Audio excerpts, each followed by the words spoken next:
What's good, beautiful people? It's your girl, Ashley Janae. And if you're anything like me, you might have a sweet tooth. And it's one of the hardest things that I had to deal with, especially on a wellness journey. So I wanted to give you 2 quick and easy recipes that you can use if you have a sweet tooth. Now, I'm the type of sweet tooth person where I crave things like cake or cookies or ice cream. I'm not a candy person. So the 2 recipes that I'm going to show you, one is going to be a cookie and the second is going to be ice cream.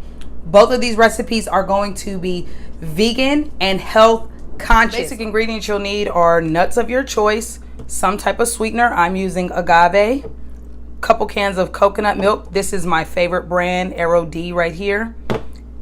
Whatever kind of flavorings, I have vanilla and I have almond, pink Himalayan sea salt, a flax egg, any vegan butter of your choice, any type of nut or seed milk of your choice, flour of your choice. These are my crushed up almonds, a measuring cup, parchment paper, and maybe a pan. So in this is equal parts of the vegan butter and the agave. Very simple. I added a pinch of the pink Himalayan sea salt, and then however much of the agave and the butter that you use, you want to double that, and that's how much flour you use. Just mix the butter and the agave all together and then slowly add in the flour. That means if you used a half a cup of butter, a half a cup of agave, you're going to use a full cup of flour. Now, if you want to make this recipe gluten-free, you can use anything like almond flour, spelt flour, what have you. If you just have all-purpose flour in your cabinet, go for that, okay? You can use this for anything. Now, what I did was I made a flax egg, and the reason why is because I'm making almond cookies, which is why I'm using almond and vanilla flavoring. So what I'm going to do is with this dough, and I'm going to show you what your dough should look like.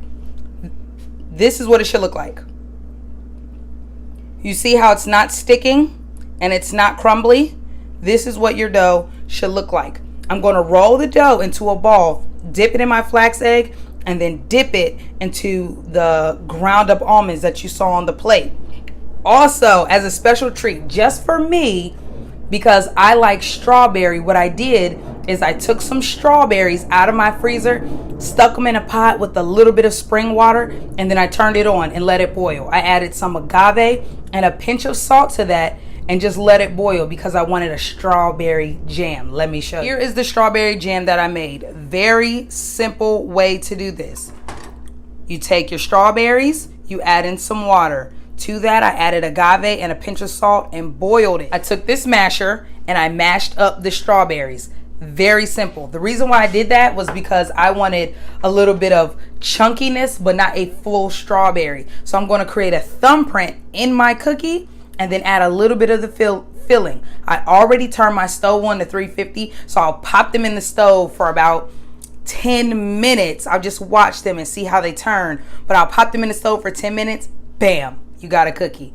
Watch this.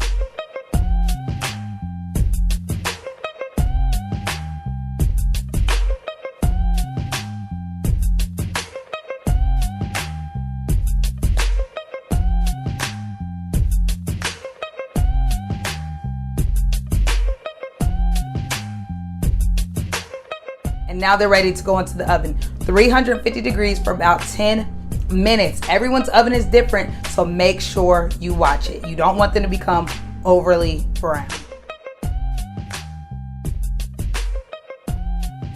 Don't throw away your flax egg. If you got a little bit left over, you can use it. If you want to make cookies again, you can store it in something airtight for a couple of days and it'll be perfectly fine. And you can use the leftover strawberry syrup that you had for things like your chia pudding, your oatmeal, other breakfast items, or something like I'm making next, which is ice cream. Now, anybody that knows me knows I love, love, love butter pecan ice cream.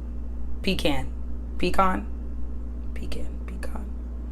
I love ice cream. And we all know that butter pecan ice cream isn't the healthiest option that you can buy at the store, and it's definitely not vegan. So I wanted to make a healthy vegan version of butter pecan ice cream. I already started it because it takes quite a few hours, honestly, but mixing it up will only take you about 10 minutes, and then it's the sitting and waiting for it to get cold and to freeze that takes the longest. So I'm gonna show you what I've already gotten started and then tell you what's coming next. This is the mixture that's going to become ice cream. It's only been in my refrigerator for about an hour. I'm going to let it cool overnight. You can only do it for 4 to 6, 8 hours. It's up to you. But in this mixture is a half a cup of my almond milk, a half of cup chopped up dates, about a quarter cup of my creamer, agave, and a little bit of sea salt.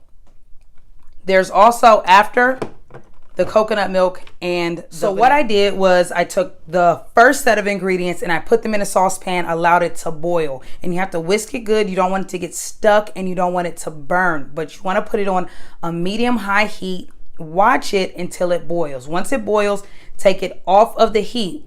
That's when I added it to my blender. Now you have to determine what kind of blender you have. If your blender can hold really hot liquids, my blender does. So I added that straight to a blender. Then I added the 2 cans of coconut milk and I added the vanilla. I didn't want the vanilla to break down too much with the boiling process, so I added that after. Blended it up in the blender, and that's what's sitting in the container. You can let this cool for about 4 to 6 hours, maybe 8 if you want to. And then if you have an ice cream maker, stick it in an ice cream maker. If you're like me, I'm going to use a hand mixer and pulse it once it's a completely cooled off custard-like consistency, which means I'm going to wait until tomorrow. I'm not going to do it tonight. I could, but I don't want to. In the morning, I'm going to blend it up and then let it freeze for another 2 hours. This is going to get me in trouble. Listen, I would have had more cookies made if I didn't eat some of that dough. And the best part, there's no egg. So there's no chance of getting sick from eating any of the things that you're eating raw. Not the ice cream mixture, not the cookie mixture. Okay, that's no. It's so good. So I told you that I'm going to allow my ice cream mixture to stay in the refrigerator until tomorrow. And then I'll take it out, blend it up with the hand mixer. After I've done that, I'll be adding these pecans to it. Okay, for real, I'm done. I'll add my pecans and then let it freeze for about 2 hours. I'm so excited. Maybe longer, just depends on how long I'm out running errands. But, okay, I need to put these away before I eat them all, but butter pecan ice cream.